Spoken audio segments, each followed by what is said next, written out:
네, 여러분은 현재 글로벌 증시 투나잇과 함께하고 계십니다. 자, 이제 미국 증시 개장을 준비하면서 글로벌 시장에 대한 보다 깊이 있는 이야기 해볼 텐데요. 내일장 수익을 떠먹여줄 이슈, 내일의 이슈 시간입니다. 자, 오늘은 레그넘 투자자문 이충광 대표와 함께하겠습니다. 대표님 안녕하세요. 네, 안녕하셨어요. 네, 오늘도 시장 전반에 대한 이야기 해보겠습니다. 오늘의 주제 바로 체크해 볼게요. 오늘의 주제입니다. 트럼프의 당근과 채찍 정책입니다. 참 이번 주 내내 이 관세 관련해서 발언이 나올 때마다 좀 주목할 수밖에 없는 상황이었고 또 간밤에 새벽에도 기자회견이 있었죠. 네, 이와 관련된 자세한 내용 짚어주시죠. 저는 이제 정말 하루가 다르게 새로운 뉴스가 나오고 있지 않습니까? 네. 그거 하나하나에 막 목매다 보면 우리가 큰 방향을 잃을 수가 있죠. 제가 접근하는 것도 좀 큰 그림을 보고 접근하려고 하는데 그런 측면에서 오늘 제가 당근과 채찍이라는 거를 좀 재밌게 표현을 해봤습니다. 작년 11월 5일 트럼프가 당선된 이후에 오늘 현재까지 그 트럼프가 내놓고 있는 정책에 어떤 채찍의 영향을 좀 많이 받았다면 이제부터 저는 지난주부터라고 보고 있습니다. 지난주부터는 트럼프가 갖고 있는 정책 중에 당근 정책을 기대해봐도 되지 않을까 하는 생각으로 저렇게 좀 만들어봤고요. 먼저 그 채찍 정책 가장 중요한 게 관세 아니겠어요? 관세 외에는 그게 모든 걸 다 덮어버리는 이슈니까. 그런데 조금 어떻게 들릴지 모르겠는데 저는 이제 미국에 투자를 하는 사람 입장에서 보면 트럼프가 지금 보복 관세, 보편 관세, 상호 관세 얘기를 하고 있는 것이 왜 그러는지를 좀 알아야 우리가 대응을 할 수 있지 않겠어요? 네. 첫 번째 페이지를 보시면 지금 지난주부터 멕시코, 캐나다, 하다못해 그 전부터 콜롬비아, 파나마, 지금 EU, 한국까지도 얘기가 나오고 있고 이런데. 그 좌측의 바 차트 옆으로 누운 바 차트를 보시면 각 주요 국가별로 모든 상대국에 평균적으로 지금 매기고 있는 부과하고 있는 관세율의 평균입니다. 네. 파란색은 명목 관세니까 안 보셔도 될 것 같고 빨강색이 실제 품목별로 이 웨이티드 에버리지라고 하죠. 가중 평균한 실질적으로 우리가 이제 이 품목 양에 따라서 매길 수 있는 평균 관세율인데 보시면 미국이 지금 2.2% 평균 관세 부과하고 있습니다. 반면에 쭉 내려가 보시면 빨간 한국이 전 세계적으로 상대국에 대해서 평균 8.4% 관세를 부과하고 있어요. 인도 같은 경우는 12% 관세 부과하고 있고 저 밑에 브라질 6.7% 부과하고 있죠. 그러면 미국 입장에서 보면 약간 기울어진 조건 아니겠습니까? 그렇죠. 제가 트럼프를 절대 옹호하자는 게 아닙니다. 트럼프가 지금 막 무자비한 관세를 때리는 것처럼 얘기를 하고 있지만 그분이 가끔 이런 표현 쓰잖아요. 미국이 착취당하고 있다. 근데 이제 미국 외에 다른 분들은 이거 좀 너무 심한 거 아니냐 이렇게 목소리를 내고 있단 말이죠. 그런데 미국에 투자하는 제 입장에서 보면 좀 균형 있는 시각을 우리가 좀 갖추자는 의미에서 굉장히 낮은 관세를 부과하고 있잖아요. 네. 그럼 이 간격을 좀 좁히자는 거죠. 이게 크나큰 충격이 있을까? 물론 이 관세를 속된 표현으로 때려 맞는 국가에는 조금 충격은 있겠지만 이게 결국은 이렇기 때문에 이 트럼프도 지금 트럼프의 어떤 스타일을 보면 레토릭을 굉장히 던졌다가 숨구멍을 조금 틔워주는 이런 식으로 이제까지는 적어도 해오고 있습니다. 지금. 지난주인가도 멕시코, 캐나다 25% 얘기했다가 국경 수비대 10,000명 하겠다고 하니까 또 유예. 제가 볼 땐 그게 실제로 시행이 차곡차곡 되면 없던 걸로 할 거예요. EU도 마찬가지입니다. 미국산 자동차에 EU가 부과하고 있는 관세가 10%인데 반면에 미국이 EU산 벤츠나 BMW 같은 게 되겠죠. 관세 부과한 게 2.5%밖에 안 됐단 말이에요. 그러니까 또 EU 트레이드 커미셔너인가요? EU 집행위원장 그 상무부 장관이겠죠. 그분이 지난주 그 뉴스를 딱 나오자마자 우리가 10% 관세 부과하고 있는데 2.5%로 낮출게. 이런 식의 합의 또는 조정이 있을 거라는 얘기죠. 그리고 이제 옆에 제가 그 베르나르도 모레노라는 그 공화당 오하이오주의 공화당 상원 의원인데 이분이 이 관세 종류를 한 4가지로 나눠서 좀 흥미로워서 여러분께서 그냥 상식 삼아 한번 보시라고. 지금 트럼프가 계속 주장하고 있는 관세의 성격을 4가지로 구분할 수가 있습니다. 징벌적 관세. 네. 예를 들면 멕시코나 캐나다 마약 같은 거 모르고 손 놓고 있었다는 거죠. 그거 충분히 막아줄 수 있는 거 아니냐. 그래서 징벌적 관세. 참고로 이 징벌적 관세라는 거는 아까 언급됐었지만 그런 조치가 취해지면 충분히 없는 걸로 할 수 있는 좀 유연한 구조적 장기적 관세는 실제로 좀 부과가 될 겁니다. 물론 예를 들면 25% 얘기했으면 그게 10% 조정이 된다든가 이런 식의 과정을 겪을 거라고 보고 있고 이 구조적 장기적 관세가 트럼프가 1기 때부터 올곧이 진행하고 있는 공동화됐던 제조업을 다시 재건하면서 일자리를 만들고 국민들의 삶을 윤택하게 하자. 이거에 딱 해당되는 관세거든요. 그러니까 이거는 좀 진행될 거고 지금 저렇게 나오는 얘기가 보편 상호관세 4월부터 하겠다는 거잖아요. 네. 이거는 아마 이미 또 4월로 연기를 해줬고 그 사이에 이제 나한테 딜할 수 있는 거 조건 가져와봐. 이 사인이라는 말이죠. 그래서 이거는 그렇게 큰 파급력은 없을 거다. 그리고 아까 말씀드렸던 구조적 장기적 관세와 네 번째 마지막 대중국을 향한 패권 관세는 아마 올곧이 진행이 될 거예요. 그래서 이 정도를 그냥 상식 삼아 좀 여러분께 말씀을 좀 드리고 싶었고, 예를 들면 중국 같은 경우도 지난주에 평균 10% 추가 관세 하겠다고 했더니 중국에서 우리도 보복 관세 하겠어. 그런데 중국이 보복 관세를 얘기했다는 것만 보면 우리가 좀 화들짝 놀랄 만한 내용인데, 세부적인 내용을 보면 앵커님, 네. 미국에서 중국으로 수출하는 아주 가장 의외의 큰 분야가 어떤 제품들인 줄 아세요? 의외의 가장 큰 분야요? 농산물입니다. 지금 제가 몇 가지 요약을 해갖고 왔는데, 보복 조치 하겠다는 거에 농산물이 들어가 있나요? 뺐죠. 그렇네요. 네, 그러니까 미국도, 중국도 제가 대학원 때 배웠던 그 국제정치의 어렴풋이 기억이 납니다. 국제정치의 원리라는 것은 힘의 원리란 말이죠. 힘이라는 거는 경제력과 군사력이란 말이에요. 여기서 말하는 경제력이라고 하는 건 아까 뭐 멕시코, 캐나다도 마찬가지지만, 캐나다와 멕시코가 수출 의존도, 미국향 수출 의존도가 80%에 달하고, 미국이 이 두 국가의 수출 의존도가 10% 중반대밖에 안 됩니다. 그렇게 되면 이건 힘의 논리에서 이미 미국이 이긴 게임이라는 것이죠. 이걸 알기 때문에 트럼프가 이렇게 주장을 하는 것이고, 그러면 그게 어느 정도 받아들이지 않겠습니까? 지난주처럼.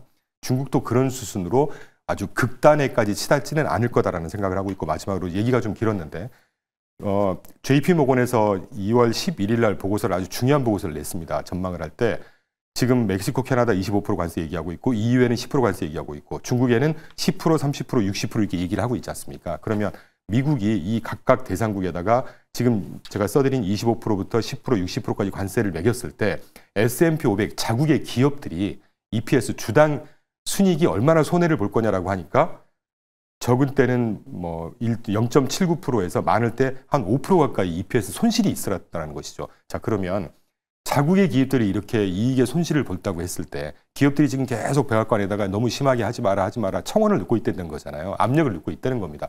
저는 그걸 어느 정도 받아들일 용의를 이미 갖고 있을 거라고 봐요. 트럼프는 기업인이고 아주 친시장주의자입니다. 본인이 레토릭을 막 던진 대로 해서 자국이 훼손될 정도의, 경제가 훼손될 정도, 그렇게는 안 갈 거라고 보고 있습니다. 그럼 결국에 시장에는 지금 좀 그것 때문에 흔들흔들했던 거, 저가 매수의 기회를 삼을 수 있는 기회가 아닐까 늘 말씀드리지만, 그 정도 해석하시면 어떨까 싶어요. 네, 결국은 저희가 이 국가별 관계, 그리고 뭐 관세의 종류도 살펴봤고요. 이런 내용들을 통해서 실질적으로 진행이 될 가능성이 높은 부분, 그리고 조금은 협상용 카드로 쓰였던 부분들을 좀 구별해서 살펴봤습니다. 자, 그러면은 이제 제목이 당근과 채찍이었는데, 우선 순서상으로는 좀 채찍과 당근이 된 것 같아요. 이제 당근에 대해서 좀 자세히 알아볼게요. 채찍을 봤으니까 이제 당근을 보자는 얘기죠. 네. 우리가 투자를 하려면 희망을 갖고 투자를 해야 되는 거잖아요. 저는 지난주 2월 6일로 기억합니다. 이 사진으로 보시는, 저는 그때도 우리 인터뷰 지난해부터 계속했을 때 기억나시는지 모르겠지만, 이 트럼프 인선 누구를 했고 뭐 피터 나바로가 되니 이런 얘기를 했을 때 제가 항상 강조했던 게, 스캇 베센트가 경제수장 가장 중요한 자리 재무장관으로 임명을 했다는 걸 굉장히 강조했었습니다. 네. 과연 그 효과가 나오고 있어요. 2월 6일 날 이 사진 보시면 오벌오피스 대통령 집무실에서 트럼프 옆에 서서 스캇 베센트가 다음과 같은 내용을 인터뷰했다는 거예요. 그 말은 트럼프도 인정했다는 겁니다. 재가를 받고 인터뷰를 한 거니까. 첫 번째, TCJA 법안을 연구할 거다. 이건 좀 이따 설명드리기로 하고요. 트럼프와 나는 10년물 국채금리를 꼭 찍어서 얘기를 합니다. 10년물 국채금리를 하락시킬 것이다. 그리고 강달러 유지할 것이다. 유가 낮춰서 소비자에 도움되고 결국은 인플레이션을 잡을 것이다. 그리고 페드 독립성 인정할 거다. 벌써 독립성 인정이라는 말도 작년에 트럼프가 대선 운동할 때부터 우리가 많이 놀랬었죠. 막 내가 당선되면 트럼프 잘라버릴 거고, 페드 금리 아무것도 모르고 내가 더 잘하니까 내 맘대로 할 거고. 그런데 실제 모습은 어떤가요? 아주 중도적이고 밸런스 있는 시각으로 정책을 펴고 있죠. 저는 예전부터 이걸 읽고 있었어요. 제가 절대 트럼프를 뭐 좋게 얘기하자는 게 아니고요. 일기 때부터 이렇게 아주 친시장적으로 합리적으로 균형 있는 시각을 갖고 있었습니다. 그분의 레토릭과는 전혀 다른 행보죠. 지금 자, 생각해 보십시오. 조그만 나라 우리나라도 정책 수장, 장관이나 대통령이 나와서 이런 얘기를 하면 믿지 않습니까? 미국입니다. 아주 시스템이 잘 짜여져 있는 미국의 대통령과 경제 수장이 10년물 금리를 잡을 거고, 인플레이션 잡을 거고, 페드 독립성 인정해 줄 거고, 지금부터 설명드릴 TCJA 법안을 영구화시킬 거다. 이거는 뜯어놓고 보면 굉장히 친시장적이고 뭐 자본시장인데 경제 전체에 굉장히 긍정적인 효과를 미치는 조치 중에 하나라는 거고, 간단히 설명드리죠. TCJA 법안이라는 게 뭐냐면 2017년도에 텍스 컷 앳 잡스 액트입니다. 그 소득 공제 한도 같은 걸 굉장히 많이 넓혀주면서 개인이나 조그만 그 자영업자들의 소득을 굉장히 많이 늘려주는 조치, 이거를 트럼프가 만들었습니다. 근데 올해 이 중요한 법안들의 몇 개의 조항들이 일몰이 돼요. 그런데 이거를 올해 영구화시키겠다는 겁니다. 그러면 미국 소비가 어떻게 될까요? 물론 오늘 지금 리테일 세일즈가 조금 뭐 많이 떨어지는 걸로 나왔습니다만 제가 볼 때 시장에 큰 충격 없고 오히려 이 뭐 10년물 금리를 하락시키는 오늘 주가가 어떻게 될지 모르겠지만 그래도 아주 최악의 경우는 아닐 거다 이런 예상을 하고 있지만 이런 몇 가지만 보더라도 이제 트럼프 정책의 당근을 우리가 기대해도 되는 그런 신호탄이 아닌가 하는 생각을 하는 것이죠. 네, 그러면은 전반적으로 뭐 친시장주의자다 이 말씀도 또 강조를 해주셨는데 정책적으로 또 저희가 눈여겨볼 포인트가 있을까요? 바로 다음 페이지에 어제죠. 2월 12일 날 그제네요. 그 공화당 하원 의장이 마이크 존슨이 당선이 됐었다고 우리가 그때도 한번 언급했었지 않습니까? 네. 이분이 2월 12일 날 인터뷰를 하면서 세 가지 얘기를 합니다. 향후 10년간 최대 4.5조 달러, 우리나라 한 6천조 되죠. 6천조의 감세를 입법화하겠다. 그리고 정부 지출도 10년간 최소 1조 5천, 한 2조, 뭐 2천조, 2,500조 정도를 낮추겠다. 그러면 미국 재정 상황이 좋아지는 것이고, 그러면 달러가 강세가 될까 약세가 될까? 강세 요인이고, 10년물 국채금리 같은 경우도 안정화되겠죠. 그리고 마지막 부채 한도를 상향하겠다. 요 한 세 가지 법안을 한꺼번에 패스트트랙으로 처리해버리겠다는 거예요. 그러니까 이게 어떻게 보면 우리가 작년에 얘기했던 레드 수입의 효과 아니겠습니까?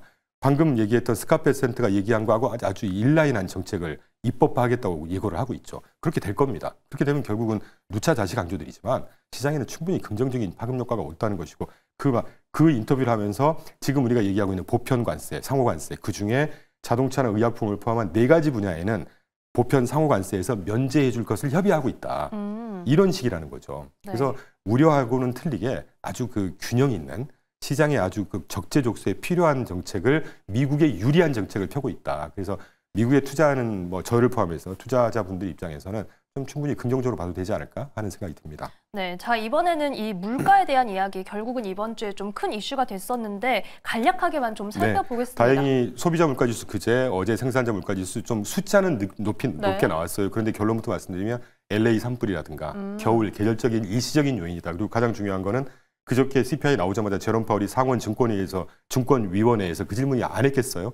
당연히 했겠죠. 그때 뭐라고 말씀하셨냐면 우리는 한두 가지 데이터에 너무 일희일비하려고 하고 싶지 않다. 안 하려고 한다. 그리고 CPI가 중요한 게 아니라 PCE가 굉장히 중요하다. 그런데 다행히 어제 생산자 물가 같은 경우도 PCE에 산입되는 물가가 또 하나같이 하락으로 나왔습니다. 네. 그래서 시장은 다행히 안도를 했었죠. 어제 지수도 아주 오히려 높아졌으니까 그 정도 이해하시면 될 것 같아요. 그러면 뭐 결국은 항상 대표님께서 강조해 주셨던 미 경제는 지금 건강하게 잘 가고 있다. 네, 저는 적어도 지금까지는 그 생각을 하고 있습니다. 네, 알겠습니다. 자, 그러면은 저희가 시간 관계상 지금 전망을 좀 살펴봐야 될 것 같은데 앞으로는 어디에 좀 주목을 해보면 좋을까요? 이제 종목 장세, 실적 장세, 어떻게 잘 아시겠지만 주가라는 게 결국은 수십 가지를 반영한다고 하지만 결국 가장 중요한 건 기업의 이익 아니겠어요? 그쵸. 기업의 이익이 성장성이겠죠. 지난주 금요일까지입니다. 그 백스셋에서 어닝스 인사이트라는 보고서를 매주 금요일 날 발표해서 우리나라 또는 토요일 날 확인할 수 있기 때문에 지난주 토요일 현재입니다. 이익 증가율이 지난 예상은 11.8% 증가할 거다라고 예상을 했었어요. 분기에. 근데 지금 실제 지난주까지 S&P 500 기업 중에 62%가 실적 발표를 했는데 그 기업들의 평균 이익 증가 그걸 근거로 했을 때 추정치가 16.4%예요. 무려. 그럼 이거를 연간으로 할 때 당초에 한 8.9%, 9% 2024년도 한 해 EPS 성장하지 않을까라고 했는데 이게 최소 10% 이상 성장할 거라고 보는 겁니다. 그럼 기업 이익이 계속해서 성장을 개선하고 시키는 추세가 계속되고 있다는 것이죠. 그럼 기본적으로 기업들이 돈을 많이 벌고 이익을 성장시킨다고 하면 주가가 적어도 빠지질 않지 않겠습니까? 네, 그런 정도 생각하고 있죠. 네, 또 저희가 그 밖에는 어떤 내용 살펴보면 좋을까요? ISM 제조업 지수, 서비스업 지수. 그때 우리가 소프트 데이터 말씀드리면서 저희는 사실 ISM PMI 별로 중요하게 안 본다고 말씀드렸지만 실제 경제 흐름을 잘 보여주진 못하나 향후에 어떤 그 시장 참여자들의 기대 심리를 아주 잘 반영합니다. 간단히 설명드리면 지난 2년 내내 그 수축 국면에 있던 오렌지색 제조업 지표가 드디어 확장 국면에 확 떴어요. 아주 중요한 사인이라고 보고 있습니다. 서비스업 지표가 굉장히 과하게 화랑이었습니다. 그런데 적당히 꺼지면서 여전히 확장 영역에서 꺼지고 있다. 이거만 딱 놓고 보면 골디락스가 이런 거 아니겠어요? 뜨겁지도 않고 식지도 않는 그런 기대 심리를 잘 보여주고 있다. 그래서 충분히 제가 너무 좋은 쪽으로만 편향이 돼 있을 거라고 생각을 하실 수 있지만 이런 것들을 좀 꼼꼼하게 질적으로 따져보면 적어도 미국 주식시장의 우상향의 조건은 충분히 갖춰지고 있다. 예, 그 정도 이해하시면 되겠네요. 네, 마지막으로 저희가 미국 정부에 좀 기대할 수 있는 포인트도 살펴보겠습니다. 도치겠죠. 일론 머스크가 이끌고 네. 있는. 뭐 하나하나 제가 말씀을 안 드리겠습니다. 에이드, US 에이드라는 1년의 예산이 62조 정도 돼요. 그걸 폐지시켜 버렸습니다. 뭐 하나하나 제가 자세한 설명 안 드리겠고, 교육부에서 막 쓸데없는 짓 했다, 이제 그분의 말씀에 의하면 여기도 내가 필요하면 폐지시켜 버릴 거야. 국방부도 드디어 이제 들여다보라고 명령을 했다는 거 아니겠어요? 1년 국방부 예산이 우리나라 돈 1,300조 됩니다. 거기에 누수되고 있는 거 이런 거 다 잡아내겠다는 겁니다. 그러면 네. 아주 작은 정부, 효율적인 정부, 예산도 아끼고, 이게 시장에 좋은 내용인가요? 나쁜 내용인가요? 이 정도를 보자는 얘기죠.